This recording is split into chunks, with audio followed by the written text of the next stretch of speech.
ሰላም ዩናይትዳውያን እንዴት ናችሁ? በያላችሁበት ዕለታዊ ዩናይትድን ብቻ የተመለከቱ መረጃዎችን ወደ እናንተ የምናደርስበት ሰዓትና ገጽ ላይ የተገኘን ውድ አድማጮቻችን በርከት ያሉ መረጃዎችን ይዘንላችኋል።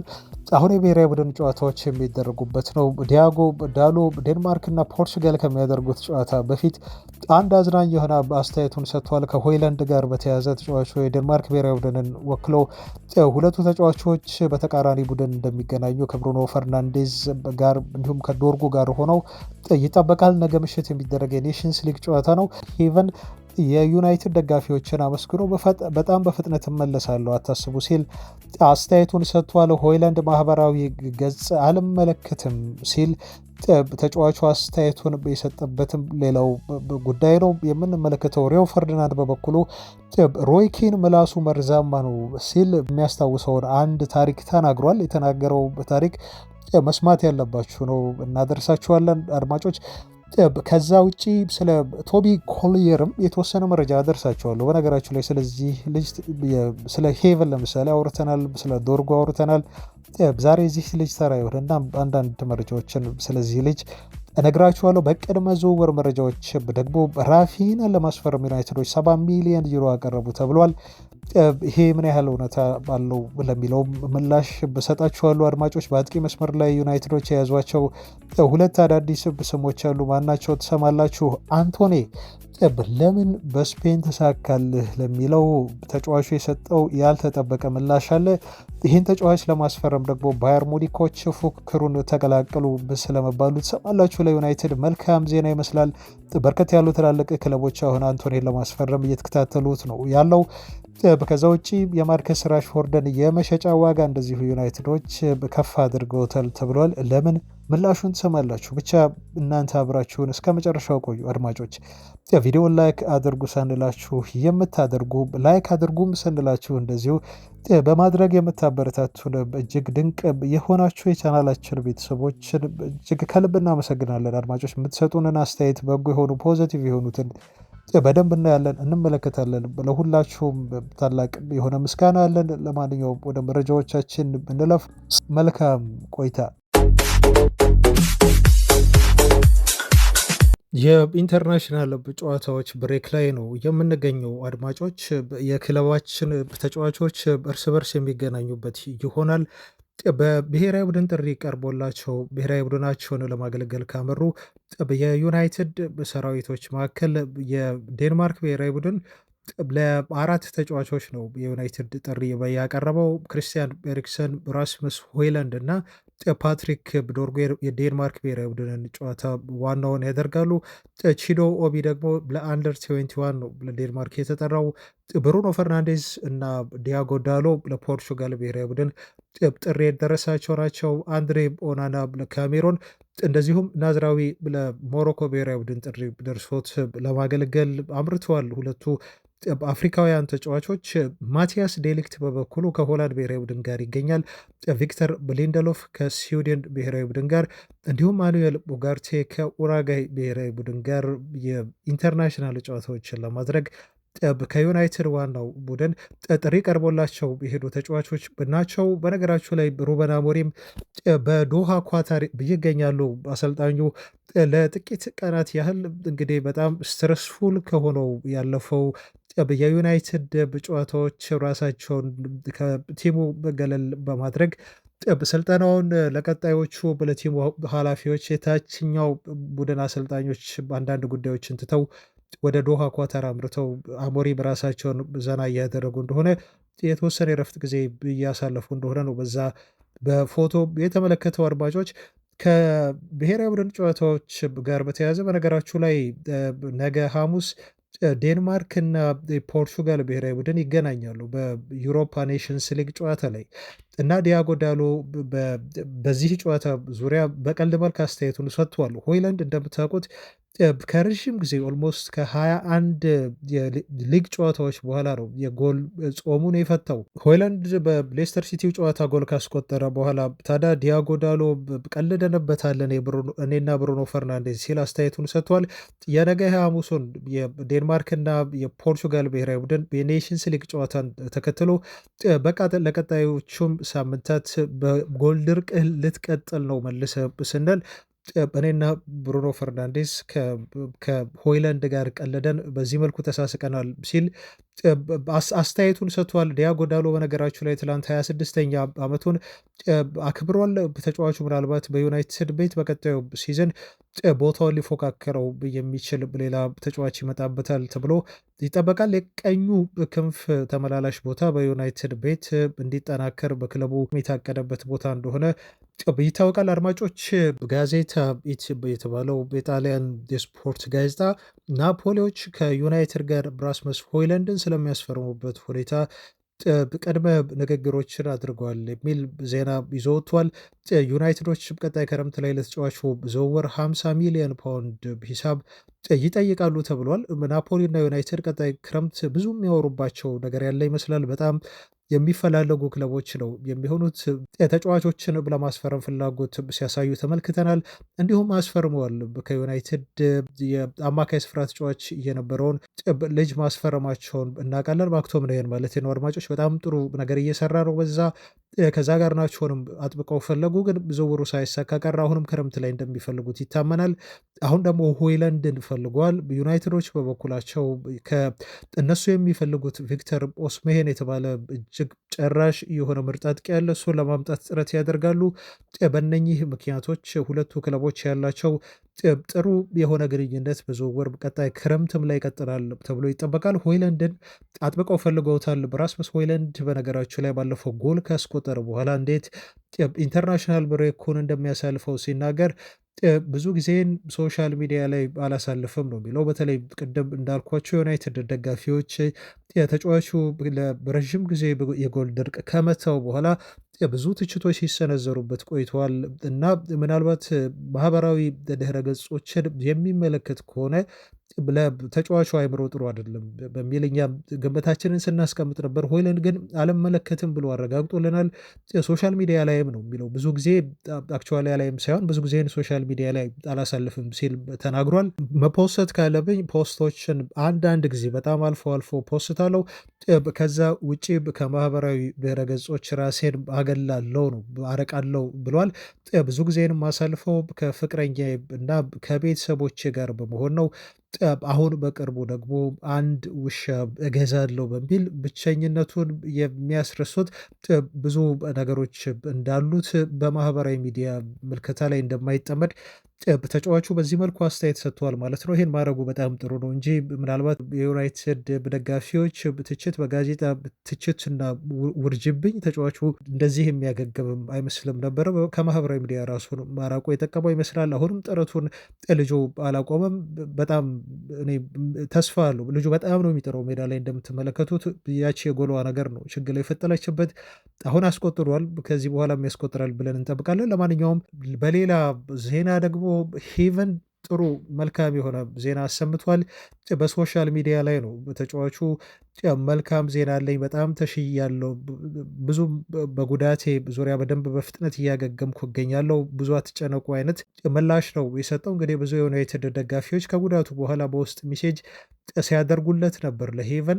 ዩናይትድ ደጋፊዎች ሲወዱ እንደዚህ ነው፣ ሲጠሉ የጥላቻ መልእክት በመላክ የሚስተካከላቸው የለም። በነገራችሁ ላይ በጣም ነው ከጠሉ አንድን ተጫዋች የሚያማርሩት፣ ሲወዱም ደግሞ በዛው ልክ ፍቅር የሚሰጡ ደጋፊዎች ናቸው እና ሄቨን በርካታ ሚሴጆች የድጋፍ ሚሴጆች በኢንቦክስ ሲያደርሱኝ ነበር ደጋፊዎች። ሁሉንም መልእክቶቻችሁን አንብቤ ያለው ነው እንግዲህ እሱ የሚለው አሁን ጥሩ የሆንኩኝ ነው፣ በደንብ የሪከቨር እያደረግኩ ነው፣ በፍጥነት ነው ሪከቨር እያደረግኩ የምገኘው ሲል በኢንስታግራም ስቶሪው ላይ በተጫዋቹ የቀይ ሄርት ኢሞጂ በማድረግ ነው እንግዲህ ለደጋፊዎቹ ያለውን ፍቅር ላሳዩት እንደዚሁ አሳቢነት ምላሹን በዚህ መልኩ የሰጠው ማለት ነው። እንግዲህ ተጫዋቹ በፍጥነት አገግሞ ወደ ሜዳ እንደሚመለስ ነው። አሁን ኢንተርናሽናል ብሬክ መሆኑ ጠቀመ።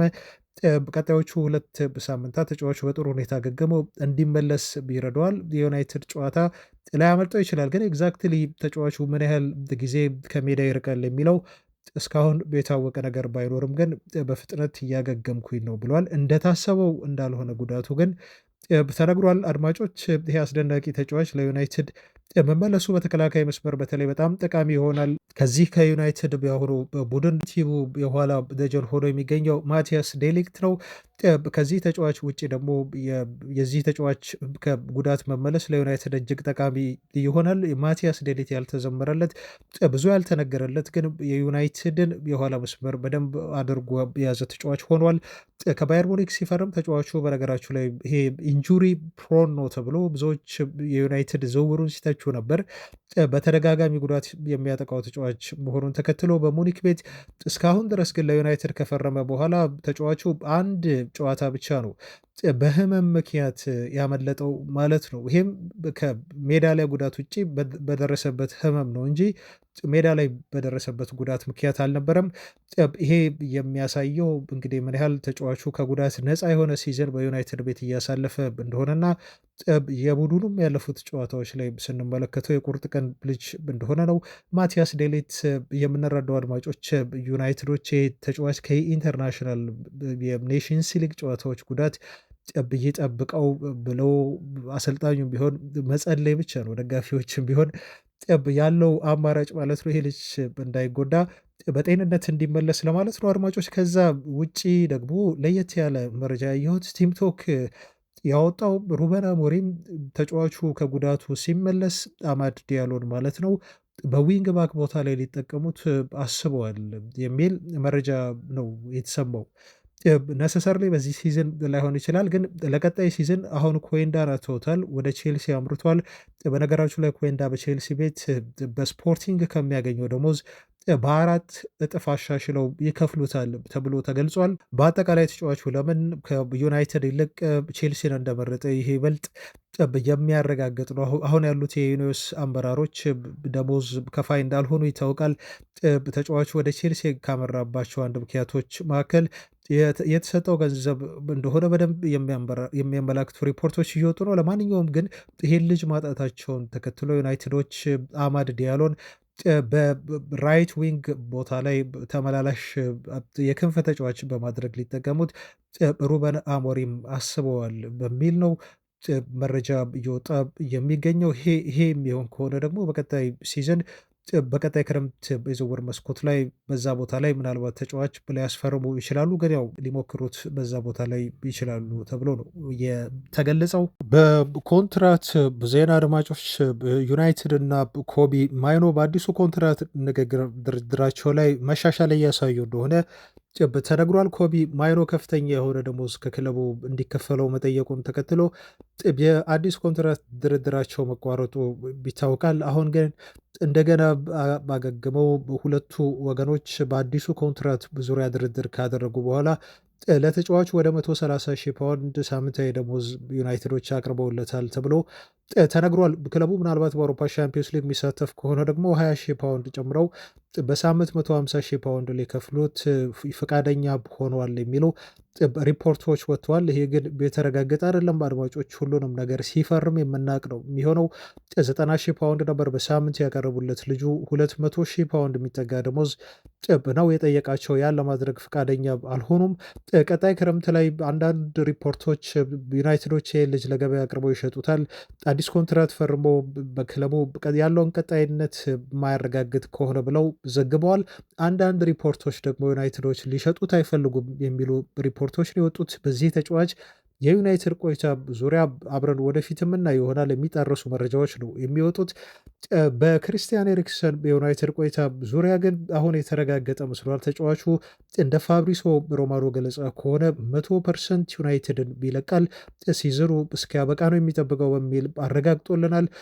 ክርስቲያን ኤሪክሰንም በወደፊት የክለቡ ቆይታ ዙሪያ ያለውን ጨለምተኛ የሆነ ነገር ነው የተናገረው። ተስፋ እንደሌለው በዩናይትድ ቤት እንደማይቀጥል አስተያየት ሰጥቶበታል። እንደዚህ ነው ያለው። እስካሁን ድረስ ከክለቡ ሰዎች ምንም አይነት ኮሚኒኬሽን የለኝም ነው ያለው።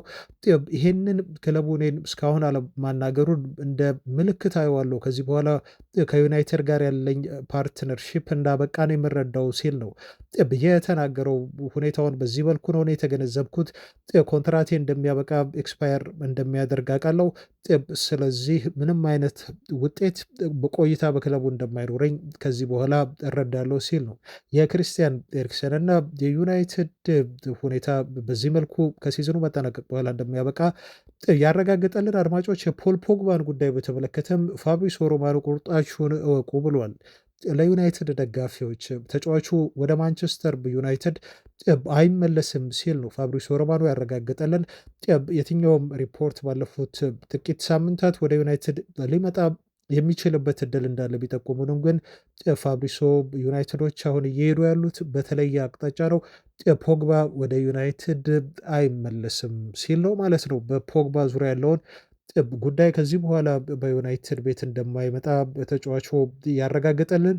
የጀደን ሳንቾን ጉዳይ ደግሞ ስንመለከት ይህን ተጫዋች ዩናይትዶች አንፈልግህም ሲሉ ቁርጥ ያለውን ነገር ነግረውታል። ተጫዋቹ በፍጹም እንዲመለስና የዩናይትድን ማሊያ አድርጎ በድጋሚ እንዲጫወት ዩናይትዶች ፈቃደኛ አይደሉም ነው የተባለው። ይህንን ጉዳይ ለክለቡ ለቼልሲም እንደዚሁ አሳውቀዋል የሚል መረጃ ከወጣ በኋላ ደግሞ ትላንት ቼልሲዎች የተጫዋቹን ውል በመቅደድ እና የተስማሙትን ስምምነት በማፍረስ ፔናልቲውን በመክፈል ተጫዋቹን ወደ ዩናይትድ ለመላክ ተዘጋጅተዋል የሚል ሪፖርት ወጥቷል። ምናልባት ሊያቆዩት የሚችሉበት አንዱ ትልቁ ምክንያት በአውሮፓ ሻምፒዮንስ ሊግ ተሳትፎ የሚያገኙ ከሆነ ነው ሰማያዎቹ ተብሎ ነው የተገለጸው። ተጨማሪ ገቢ ተጨማሪ ኃይል ስለሚሰጣቸው የአውሮፓ ሻምፒዮንስ ሊግ ተሳትፎ ላይ ስኳድም እንዲሁም ማጠናከር ስለሚኖርባቸው ምናልባት ሳንቾን በዛ ሊያቆዩት የሚችሉት በሻምፒዮንስ ሊጉ የሚሳተፉ ከሆነ ብቻ ነው። ያ ማይሆን ከሆነ ግን በተጫዋቹ ኮንትራት ላይ የግዴታ አማራጩን በመግዛት ቅጣቱን በመክፈል ተጫዋቹን ወደ ዩናይትድ ይመልሱታል ተብሎ ነው የተነገረው። እንግዲህ በሁለት ክለቦች ያልተፈለገ ተጫዋች ሆኗል። ማሬስካ ስለ ተጫዋቹ ያላቸው ግምት ጥሩ ነው ተብሎ ነው የተገለጸው። እንግዲህ ክለቡ ነው የሚወስነው ማለት ነው። ማሬስካ እንዲቆይ ቢፈልጉም ተጫዋቹን የክለቡ አመራሮች ማቆየት አልመረጡም ነው የተባለው። ቼልሲዎች በዚህ ሲዝን 5ኛ ሆነው የሚያጠናቀቁ ከሆነ በአውሮፓ ሻምፒዮንስ ሊግ የሚሳተፉ ነው የሚሆነው። ለእንግሊዝ ክለቦች የተሰጠው ኮታ ስለሚጨምር በአውሮፓ መድረኮች ያላቸው ውጤታማነት ዘንድሮ ስለጨመረ የሻምፒዮንስ ሊግ ተሳትፎ ኮታ እንደሚጨምር ስለሚጠበቅ ማለት ነው። ከዚህም በኋላ በሚያሳዩት ውጤት መሰረት በሻምፒዮንስ ሊግ፣ በኮንፈረንስ ሊግ እና በዩሮፓ ሊግ የእንግሊዝ ክለቦች ይገኛሉ። ዋንጫዎችን ያሸንፋሉ ተብሎ ቅድመ ግምት ተሰጥቷቸዋል። በኮንፈረንስ ሊጉ ቼልሲ፣ በዩሮፓ ሊጉ ማንቸስተር ዩናይትድ። እነኚህ የእንግሊዝ ክለቦች ታዲያ በአውሮፓ መድረክ ላይ የሚያመጡት ውጤት ቀጣይ የእንግሊዝ ክለቦችን የሻምፒዮንስ ሊግ ተሳትፎ ከ5 በላይ ወደ 6 ላይ ያደርሰው እንደሚችል ኮታውን ይጠበቃል። ለዛ ነው በሻምፒዮንስ ሊግ የመሳተፍ ሰፊ እድል ስላላቸው ሳንቾን በቀጣይ ሲዝን በቋሚነት አስፈርመውት ሊያቆዩት ይችላሉ ተብሎ እንዲነገር የሆነው። ያ የማይሆን ከሆነ ግን ልጁን ለመመለስ ተዘጋጅተዋል ፔናልቲውን ከፍለው ተብሎ ተገልጿል። 28 ያህል ጨዋታዎችን ነው ለቼልሲ በዚህ ሲዝን ያደረገው። 2 ጎል አስቆጥሮ ተጫዋቹ 6 አሲስት ማድረግ ችሏል። ከ6ቱ በአሲስቱ ግን በአንድ የኤሮፓ ሊግ በኮንፈረንስ ሊግ ጨዋታ ላይ በአንድ ጨዋታ በደካማ ቲም ላይ 3 ያደረገው አሲስት ነው የታየለት። በትልልቅ ጨዋታዎች ላይ በተለይ በፕሪሚየር ሊጉ ልጁ ምንም እየፈየደላቸው እንዳልሆነ ይታወቃል። ተጫዋቹ በተለይ በአርሰናል ጨዋታ አዌ በ1-0 ከተሸነፉ በኋላ በርካታ የቼልሲ ደጋፊዎች የሳንቾን እንቅስቃሴ ተችተው ክለቡ ይሄንን ተጫዋች ኮንትራት ቀዳችሁ ተጫዋቹን አሰናብቱልን የሚል አስተያየት ከቼልሲ ደጋፊዎች ሲሰጥበት ተሰምቷል። የቀድሞ የቼልሲ ተከላካይ ዊሊያም ጋላስም ስለ ሳንቾ ወደፊት ሁኔታ በዚህ መልኩ ተናግሯል። ጋላስ ለስታዲየም አስትሮ ነው አስተያየቱን የሰጠው። እንደዚህ ብሏል። ይህ ተጫዋች ተሰጥኦአለው፣ ይሄ ምንም ጥያቄ የለውም ነው የሚለው። ጋላስ ጎበዝ ተጫዋች ነው፣ ይህን ሁሉም ሰው ያውቃል። ነገር ግን ለምን ውጤታማ መሆን እንደማይችልና ውጤታማ መሆን እንዳቃተው ግን ማወቅ አልቻልኩም ነው የሚለው። በዶርትመንድ ድንቅ ተጫዋች ነበር። በማንቸስተር ዩናይትድ ግን ጥሩ አልሆነለትም። ወደ ቼልሲ መጣ እና መጀመሪያ ላይ ሳንቾ በዶርትመንድ ያሳየውን ብልጭታ የሆነች እንቅስቃሴ በቼልሲም ቤት አየነው። ከዛ በኋላ ግን ተጫዋቹ መልሶ ጠፋ ነው የሚለው ጋላስ። ችግሩ ምን እንደሆነ ባላውቅም አሁን ግን በቼልሲ መቆየት አይችልም። ምክንያቱም ብዙ መስራት ስላለበት ነው። በፕሪሚየር ሊግ ውስጥ ስትጫወት እያንዳንዱን ጨዋታ በከፍተኛ ደረጃ መጫወት አለብህ። ቀላል አይደለም ሊጉ። ለጥቂት ጨዋታዎች ጥሩ መጫወትና ከዛም መቀዝቀዝ አትችልም በፕሪሚየር ሊጉ ሲል ነው። ይሄ ተጫዋች በቼልሲ ቤት እንዲቆይ እንደማይፈልግ የቀድሞ የቼልሲ ሌጀንድ ተጫዋች በዚህ መልኩ አስተያየቱን የሰጠበት። በቀድሞ የዩናይትድ ተጫዋች የነበረው ሪዮ ፈርዲናንድ በበኩሉ ሮይ ኪንን ተችቶ አስተያየት ሰጥቷል። ሮይ ኪን በቅርቡ ከዩናይትዱ የአማካይ ስፍራ ኮከብ ተጫዋች ብሩኖ ፈርናንዴዝ ጋር የገባበትን ሰጥ አገባ በትላንት መረጃችንም ላይ በሰፊው ተመልክተናል። በአድማጮች ምን ያህል የዩናይትድ የቀድሞ ተጫዋቾች በሚሰጧቸው በአስተያየት እንደማልስማማ ነግሬያችሁ እኔም ስተች ነበር በግሌ። ሮይ ኪን በተለይ የሚሰጠው አስተያየት ፌር አይደለም፣ ትንሽ ሃርሽ ነው፣ ጠንከር ይላል በሚል ማለት ነው። ያንን ነገር አብሮት የተጫወተው በፈርጊ ዘመን የምናውቀው ዩናይትድ የኋላ ደጀን የነበረው የተከላካይ ክፍሉ ሪዮ ፈርዲናንድ ያረጋገጠበትን አስተያየት ነው የሰጠው። ይህን አስተያየቱን ላድርሳቸው አድማጮች። ፈርዲናንድ ከሮይ ኪን ከባድ የሆነ ትችት በኋላ ነው ብሩኖ ፈርናንዴዝ ላይ ካደረሰበት ትችት በኋላ ነው ፈርናንዴዝን ተከላክሎ በዚህ መልኩ አስተያየቱን የሰጠው። እንደዚህ ይላል። በመጀመሪያው የዩናይትድ ቡድን ውስጥ ካልነበሩ ተጫዋቾች ጋር እንኳን አለ በእነሱ ጊዜ በፈርጊ ዘመን ሳሉ ማለት ነው በመጀመሪያው የዩናይትድ ቡድን ውስጥ ካልነበሩ ተጫዋቾች ከዩናይትድ ታዳጊ ተጫዋቾች ጋር እንኳን አንዳንድ ጊዜ ምላሱ መርዛማ ነበር ሲል ነው ፈርዲናንድ የሚናገረው። የእግር ኳስ ሕይወታቸውን እንኳን ገና ሳይጀምሩ እንዲጨርሱ የሚያደርግ እንዲጠናቀቅ የሚያደርግ አስተያየት ነበር የሚሰጣቸው ሮይ ኪን ይላል ፈርዲናንድ። ለምሳሌ ያለ ሚካኤል ስቱዋርትን የሚባል አንድ ታዳጊ ተጫዋች እንደነበር አስታውሳለሁ አለ። በወቅቱ ይህ ታዳጊ ተጫዋች በጣም ወጣት ለዋና ቡድን ተስፋ ያለው ጥሩ ልጅ ነበር። ጎበዝ ስኮትላንዳዊ የእግር ኳስ ተጫዋችም ነበር። ሁሉም ሰው ከአካዳሚ የሚመጣው ቀጣዩ ኮከብ ተጫዋች ይሆናል እያለ የሚጠብቀው አይነት ተስፈኛ ተጫዋች ነበር ሲል ፈርዲናንድ መናገሩን ይቀጥላል። አንድ ቀን ግን ሮይ ኪን እንደዚህ እንዳለው አስታውሳለሁ ነው የሚለው። በሁለት ዓመታት ውስጥ የት እንደምትሆን ታውቃለህን ሲል ተጫዋቹን ከጠየቀው በኋላ የመጠጥ ቤት ቡድን ተጫዋች ትሆናለህ ሲል ሮይ ኪን መለሰለት ነው የሚለው ለዚህ ተጫዋች።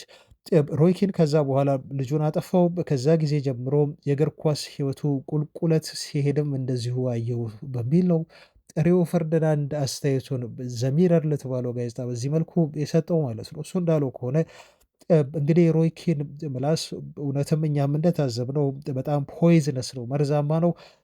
አሁን ብሩኖ ፈርናንዴዝ እንደሱ ጥንካሬ ባይሆን ታዳጊ ቢሆን በዩናይትድ ቀጣይ ከአካዳሚው የተገኘና ብሩህ ተስፋ ያለው ተጫዋች ቢሆን የእሱ አስተያየት ምን ያህል ሊሰብረው ሊጥለው እንደሚችል ትረዳላችሁ። ክቡራን አድማጮች ተመስገን ነው ቶቢ ኮሊየር የተባለው የዩናይትድ ኮከብ ተጫዋች በሮይ ኪን ዘመን አለመምጣቱ።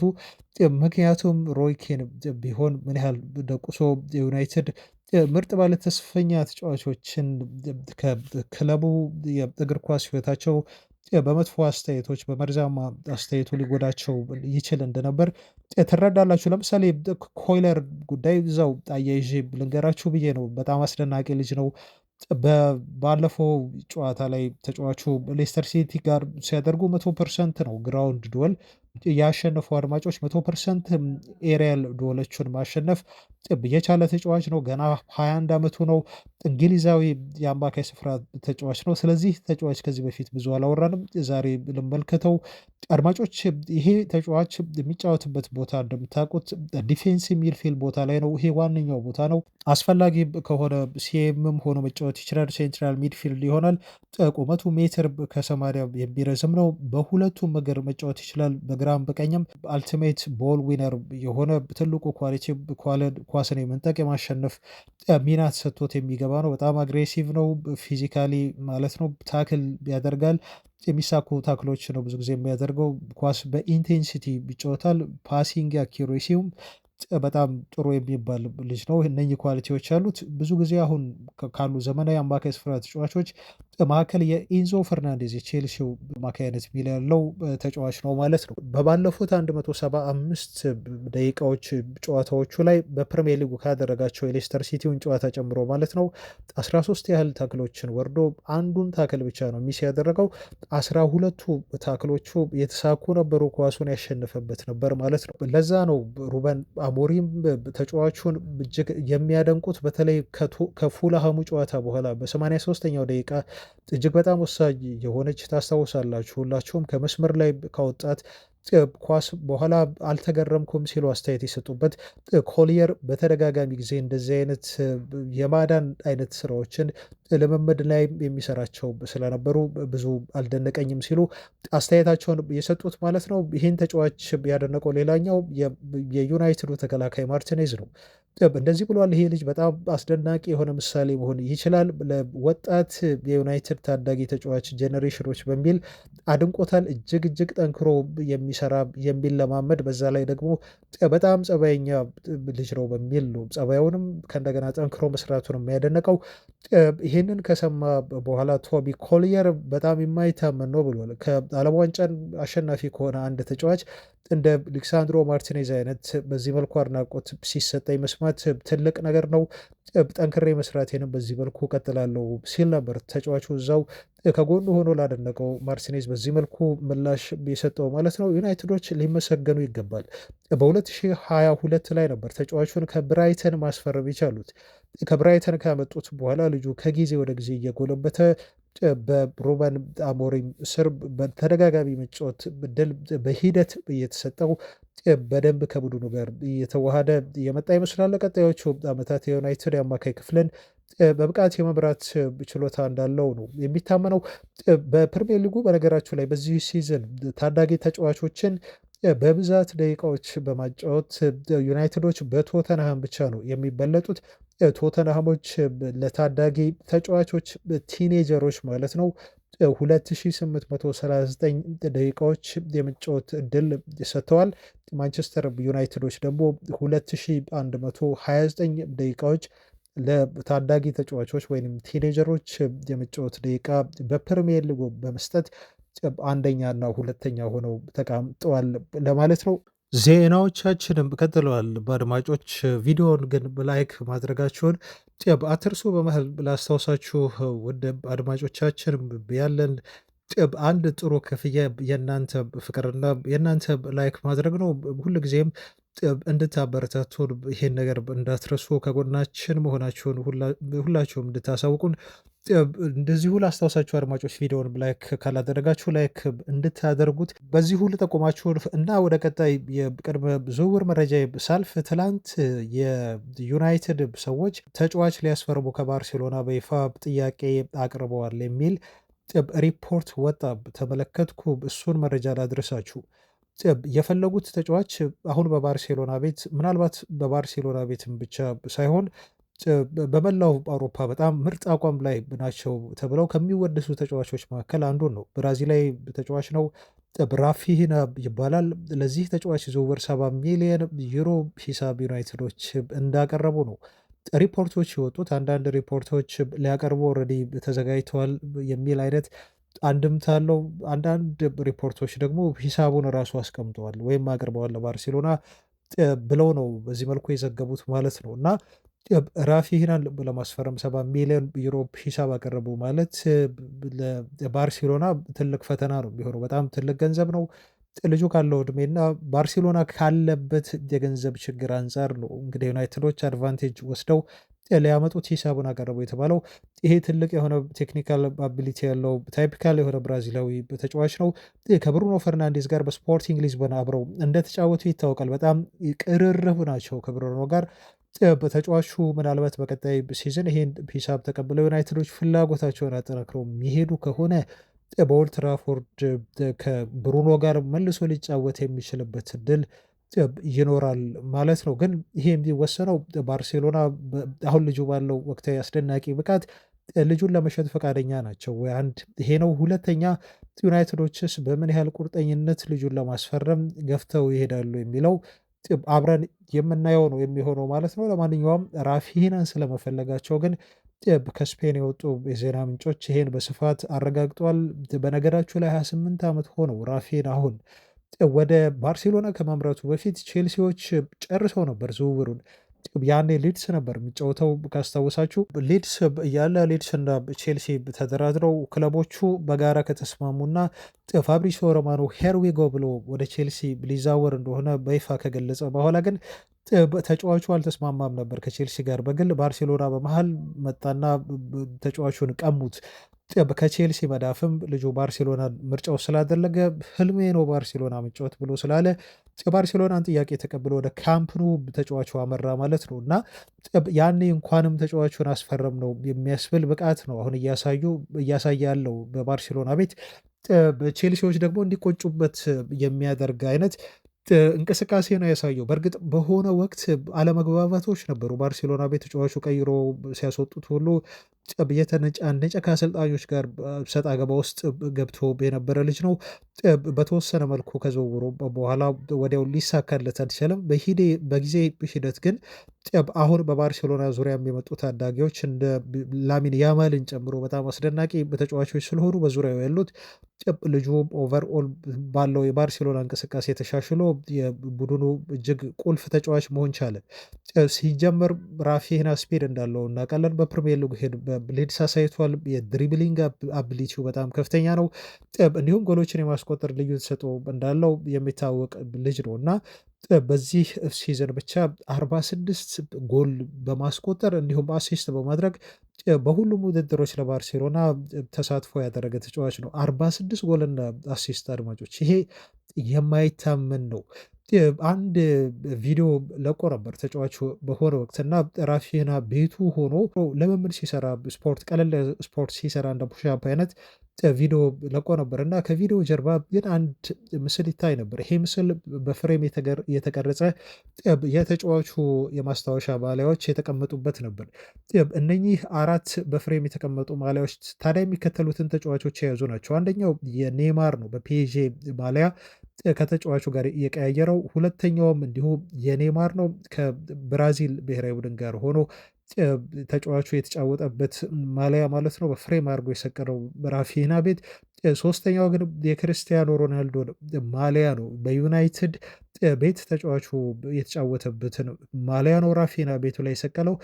ሌላኛው ደግሞ የአርጀንቲናው ሜሲ ማሊያ ነው ማለት ነው የሰቀለው። ይህም ያመላክተው እንግዲህ የክርስቲያኖ ሮናልዶ አድናቂ እንደሆነ ነው። ራፊና አድርጋችሁ ልትወስዱ ትችላላችሁ። ምናልባት በየዩናይትድንም ጥያቄ ሊቀበል ይችላል ብላችሁ እንድታስቡ ሊያደርጋችሁ ይችላል በሚል ነው። አድማጮች በዚህ ሲዝን ካሳየው አስደናቂ የሆነ ፐርፎርማንስ አንጻር ምናልባት ባርሴሎናዎች በቀጣይ የአውሮፓ ሻምፒዮንስ ሊግን የሚያነሱ ከሆነ ከላሊጋው ጋር በተለይ ጨምረው የሚያነሱ ከሆነ አትጠራጠሩ የ2025 ባለንዶር አሸናፊ የመሆን የተሻለ እድል ለራፊና እየተሰጠው እንዳለ ነው መታዘብ እየቻልነው። በዚህ መልኩ ነው የዘንድሮ ባላንዶር አሸናፊ ሊሆኑ ይችላሉ ተብሎ ሶስት ተጫዋቾች ቅድሚያ ግምት የተሰጣቸው። አንደኛው ራፊና ነው፣ ሁለተኛው ኬላን ባፔ፣ ሶስተኛው ደግሞ ላሚን ያማል በመሆን ተቀምጠዋል። ይህን ተጫዋች ዩናይትዶች ያገኙታል አያገኙትም አብረን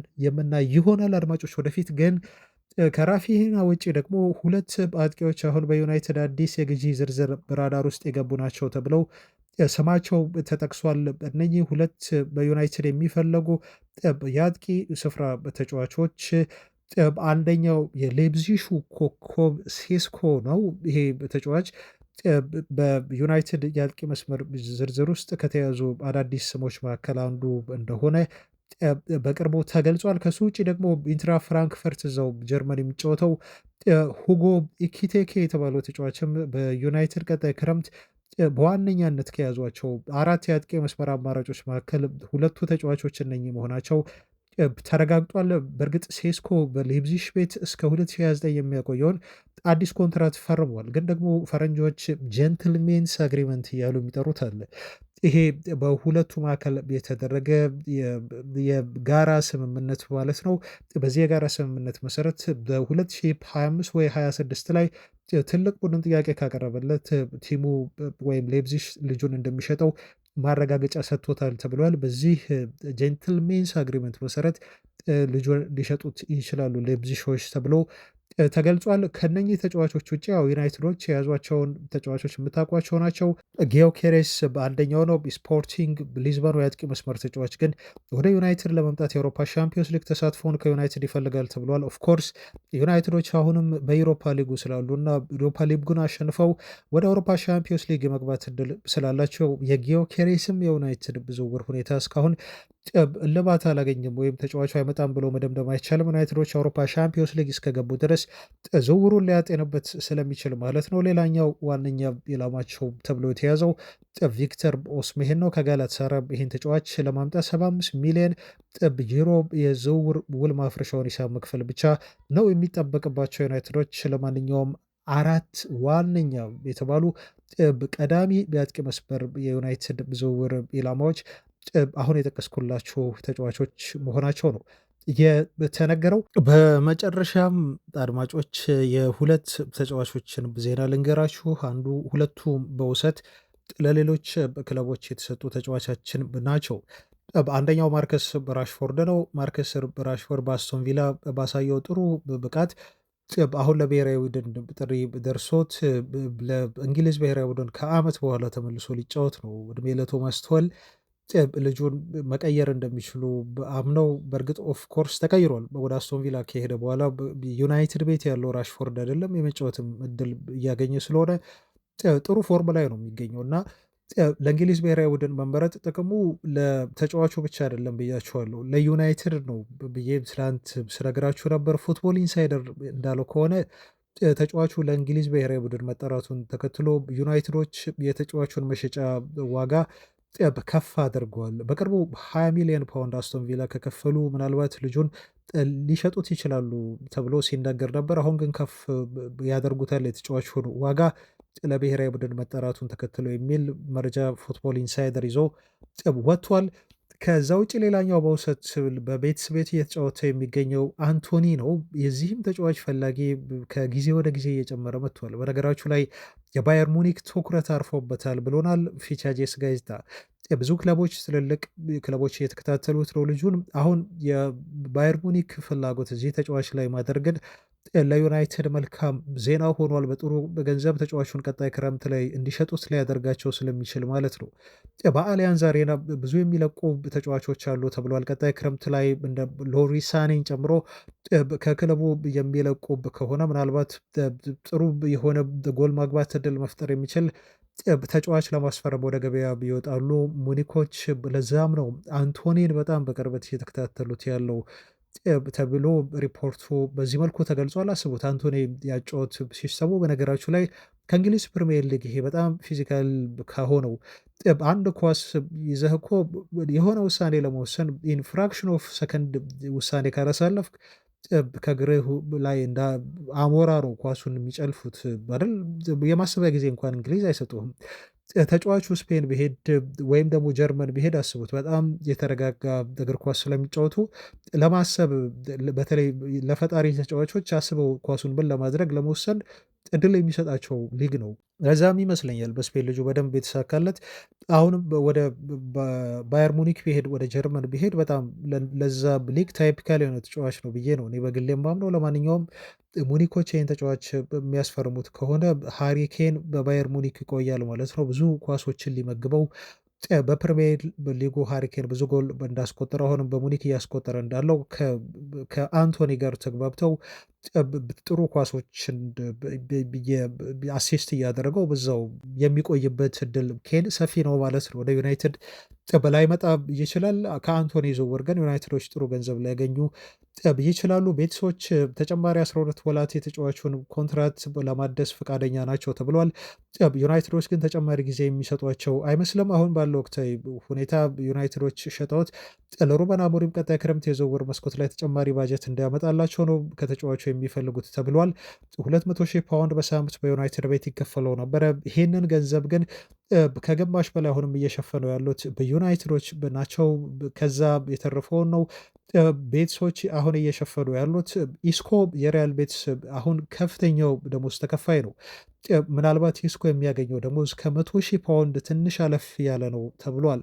አሁን ያለው የዩናይትድ ደሞዙ ማለት ነው ተጫዋቹ የሚያገኘው በአጠቃላይ 200,000 ፓውንድ ከሪያል ቤትስ የደሞዝ ክፍያ 25% በላይ የሚሸፍን ነው ተብሏል። እንግዲህ በቤትስ ቤት ምን ያህል ትንሽዬ የምትባለው ገንዘብ ብዙ ተጫዋች በደሞዝ ክፍያ እንደሆነች በዩናይትድ ትንሽ ክፍያ የምንለው እዛ ብዙ የተጫዋቾችን ደሞዝ ሊሸፍን እንደሚችል 200,000 ፓውንዱ የ25% የሪያል ቤትስ ተጫዋቾች ደሞዝ ነው ተብሎ ተገልጿል ማለት ነው። ኢስኮ ብቻ ነው ከፍተኛ ደሞዝ የሚያገኘው ከ100,000 ፓውንድ ፈቀቅ ያለ ነው ተብሎ የተነገረው ማለት ነው። ይሄም ቤትሶች ልጁን በቋሚ ዝውውር ለማስፈረም ምን ያህል ሊቸግራቸው እንደሚችል ነው የሚያመላክታችሁ ማለት ነው። ምክንያቱም አቅሙ ደሞዙን የመሸፈን ብቃት አላቸው ተብለው ስለማይታሰብ ማለት ነው። ለማንኛውም አንቶኒ በቅርቡ ለምንድን ነው ከዩናይትድ ይልቅ ወደ ስፔን አምርተህ የተሳካልህ ተብሎ ሲጠየቅ በዚህ መልኩ ያልተጠበቀ ምላሽ ነው የሰጠው።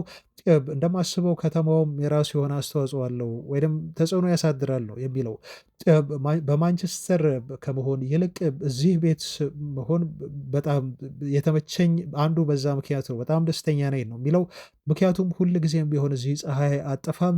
በጠዋት ሁሌም ቢሆን ስነቃ ደስ እያለኝ ነው የምነቃው ነው የሚለው። ሰውነቴን በደንብ አድርጌ አዳምጠዋለሁ። በቂ የሆነ እንቅልፍም እተኛለሁ። ዋናው ነገር ደግሞ በክለቡ ደስተኛ መሆኔ ነው። ከተማውም ቢሆን ከማንቸስተር ከተማ በጣም የተለየና የተሻለ ነው ሲል ነበር አንቶኒ በዚህ መልኩ የገለጸው። የማንቸስተር ከተማ እንደምታውቁት ብዛት ከዓመቱ ወራት መካከል ብዙ ዝናብ የሚያገኝና ጨፍጋጋ የሆነ የአየር ንብረት ነው ያለው።